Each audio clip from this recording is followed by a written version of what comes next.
Assalamualaikum warahmatullahi wabarakatuh. Perkenalkan, nama saya Fariska Maharani. Biasa teman-teman panggil saya Fai. Saya seorang mahasiswa dari Universitas Indraprasta PGRI, Fakultas Ilmu Pengetahuan Sosial, dari program studi Pendidikan Ekonomi. Di sini, aku mau ajak teman-teman untuk saling sharing. Sebelumnya, kalian tahu nggak sih apa itu bullying?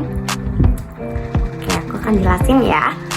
Bullying atau perundungan adalah perilaku tidak terpuji yang dapat melukai perasaan bahkan fisik orang lain seperti kekerasan. Kasus bullying sering ditemukan di sekolah, tapi tidak jarang juga ditemukan di tempat kerja loh.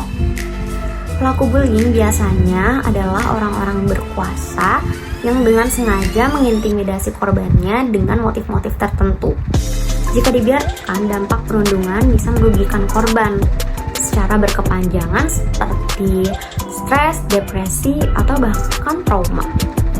Oleh karena itu, kita harus memahami apa itu bullying, jenis-jenisnya, penyebabnya, dan juga tanda-tandanya supaya kita dapat mencegahnya. Lalu, apa saja jenis-jenis bullying? Jenis-jenis bullying terbagi menjadi 6. Yang pertama adalah verbal bullying.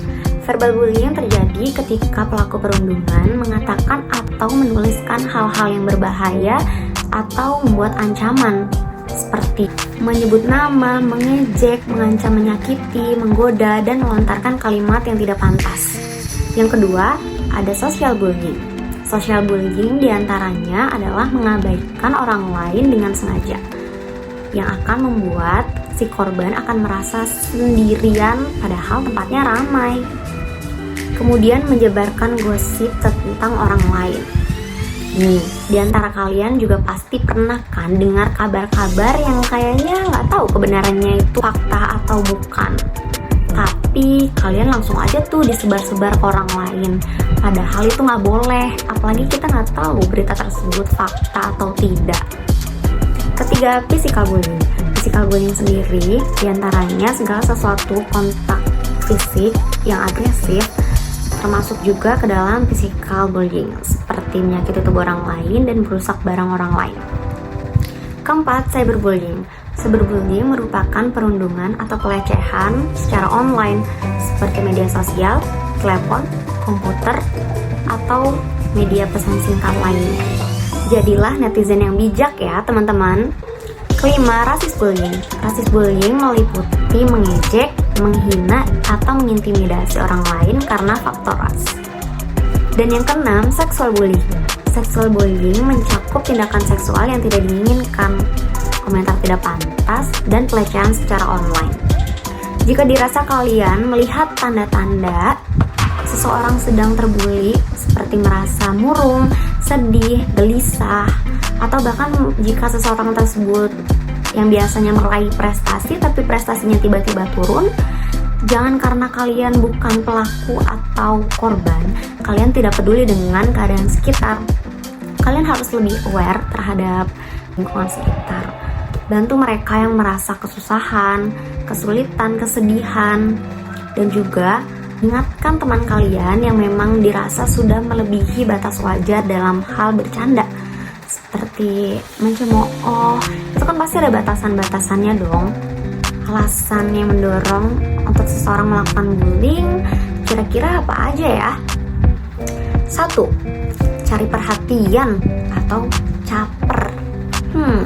Atau bisa juga dia ingin diakui keberadaannya, atau mencoba untuk menyatu dengan para penindas. Padahal kalau mau berteman mah gak harus kayak gitu ya.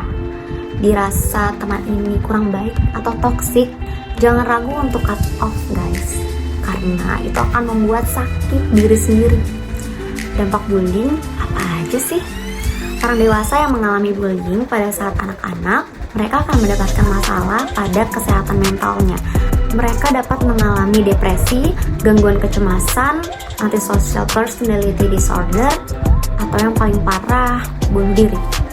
Selain orang dewasa, anak-anak atau remaja yang juga menjadi korban bullying bisa mengalami gangguan makan, kehilangan minat terhadap aktivitas tertentu, mimpi buruk, tidak mau bersekolah, sering bolos, putus sekolah, juga prestasi akademik merosot.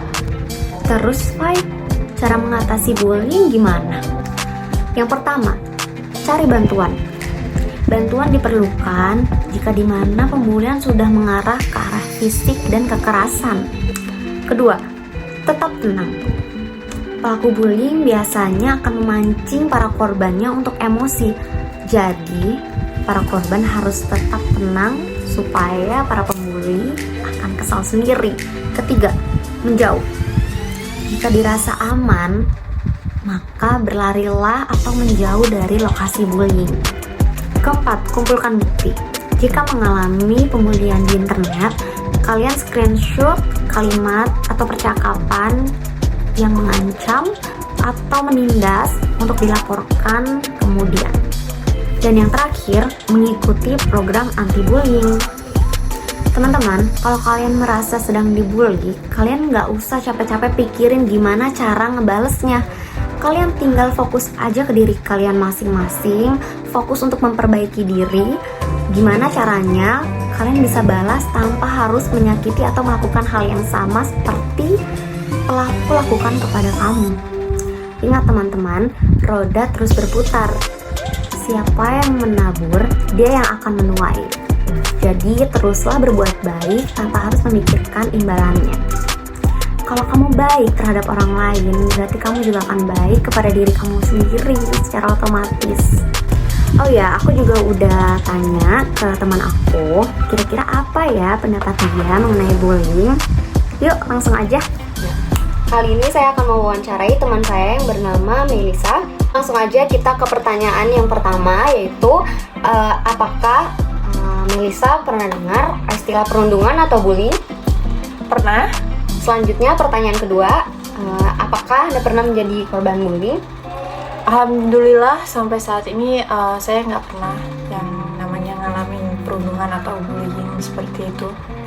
Oke kak, selanjutnya kalau kakak di posisi menjadi orang yang pernah dibullying, menurut kakak apa yang akan kakak lakukan jika melihat langsung pelaku sedang merundung orang lain di depan mata kakak sendiri? Pertama-tama kita ngomong dulu ke orang yang kita percayain seperti teman, guru, atau orang tua gitu. Kita ngomong gitu ya, apa yang kita alamin. Terus mungkin aja mereka itu bisa bantu kita secara mereka kan dekat dengan kita gitu. Yang kedua, kita yang melihat itu kita bisa rangkul teman kita yang dibully itu. Kita tanya, apa kok bisa dibully? Terus kita ajak main, kita ajak berteman seperti itu. Oke, baik kak. Terima kasih sebelumnya yang sudah mendengarkan beberapa pendapatku tentang pembulian. Semoga kalian yang sedang dalam fase tersebut segera bangkit dan terus percaya diri. Mohon maaf apabila banyak kata atau pendapat saya yang kalian semua kurang setuju. Saya hanya mengutarakan apa pendapat saya mengenai bullying. Saya Fariska Maharani. Terima kasih. Wassalamualaikum warahmatullahi wabarakatuh.